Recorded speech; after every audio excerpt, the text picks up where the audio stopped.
E se eu te dissesse que eu fiz 100 dias sem redes sociais, sem TikTok, sem Facebook, sem Instagram? Hoje, neste vídeo, eu vou te contar os passo a passo que eu fiz nestes 100 dias de ausência, nestes 100 dias de desintoxicação digital. Eu, assim como várias pessoas, cheguei num ponto em que estava a perder o foco. Me sentia sempre distraído, me sentia sempre cansado. Eu passava mais tempo nas redes sociais, passava mais tempo em fazer coisas inúteis e fúteis do que ser produtivos. Eu posso te dizer que o ano que passou, 2025, nesses 100 dias que eu fiquei distante das redes sociais, foram os dias mais produtivos que eu tive. E hoje eu vou te contar essa trajetória. Por quê? Porque eu penso que se isso mudou a minha vida, isso também pode mudar a sua. Nos primeiros dias foi estranho. Foi estranho por quê? Porque a minha mente estava sempre acostumada com notificações, publicações e whatever. E sem nenhum motivo aparente, sem nenhuma notificação, eu pegava logo no smartphone. E muitos, assim como eu, vão para a cama com o telefone ao lado, antes de dormir, ficam 2 ou 3 horas nas redes sociais. As horas não demoram a passar. Eu não sou contra as redes sociais. Não sou contra a internet. Diz que você seja o responsável e saiba usar as redes sociais. Saiba quando tu deves aproveitar a sua vida. Saiba quando tu deves aproveitar o silêncio, a sua própria companhia, aproveitar a presença das pessoas que você ama, que estão próximo de ti, quando tu deves publicar, quando apenas deve se manter ou se reservar. Foram 100 dias sem redes sociais, 100 dias de isolamento digital. E hoje eu vou te contar o que eu fiz nesses 100 dias de ausência. Na primeira semana foi terrível. Era tipo um viciado que queria deixar de consumir álcool ou queria deixar de consumir tabaco, ou um hábito mortífero. Mas aí eu tinha 2 opções. Ou cumpria a minha palavra e mostrava que eu sou capaz, ou seria apenas mais um que só fala e não faz.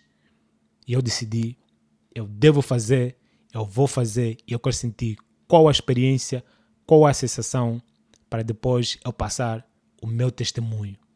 No primeiro mês, tudo que eu fiz foi trabalhar a minha mente.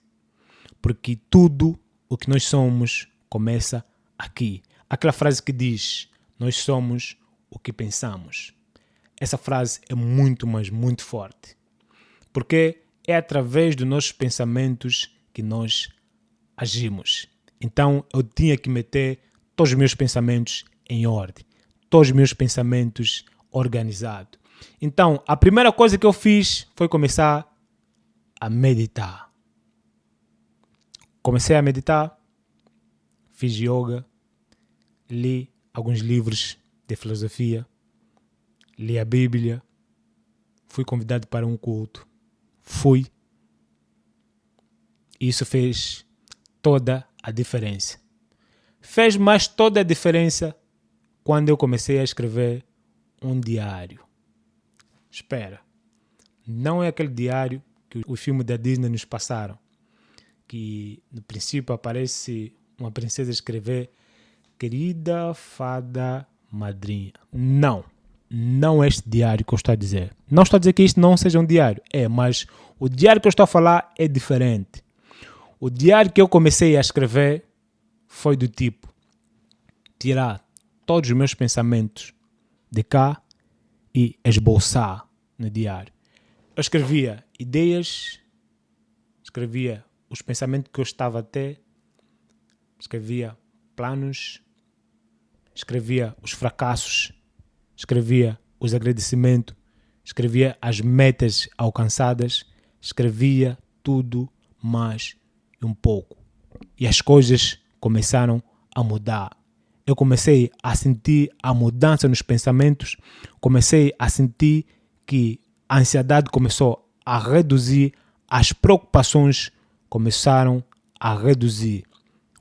O conselho que eu posso dar aqui agora é: escreva um diário se você estiver a passar numa situação difícil na sua vida. E atenção que isto que eu estou a falar é um testemunho. É isto que eu fiz e é isso que resultou. Eu fiz e resultou. Estou aqui apenas a passar a minha experiência. E um diário não é necessariamente tu tens que comprar algo belo, bonito. Pode ser apenas um caderno simples. E nesse caderno tu tiras 5 minutos, 4 minutos, todos os dias, de noite, de manhã, whatever, o dia ou o momento que tu tens disponível na escola, no trabalho, whatever, na rua, e escreva. Escreva aquilo que você pensa. Escreva aquilo que te vem na mente. Não é necessário ficar a se martelar 10 minutos. O que eu vou escrever? Escreva alguma coisa.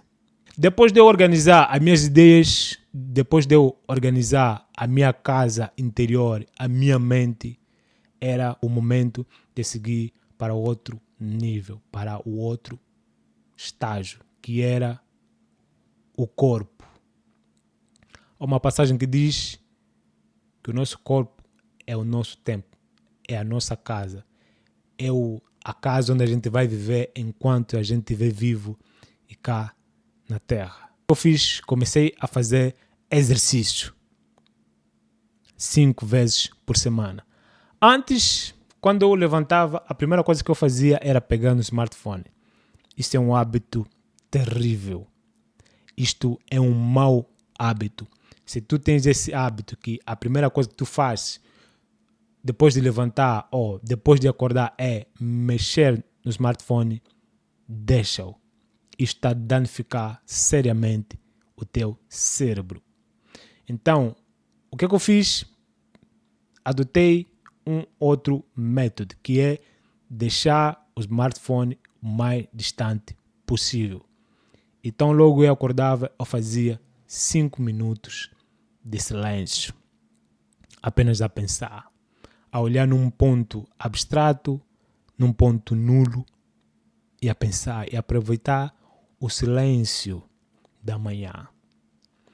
Depois de fazer esses 5 minutos de meditação, de silêncio, eu fazia 20 abdominais e 15 flexões todos os dias de manhã.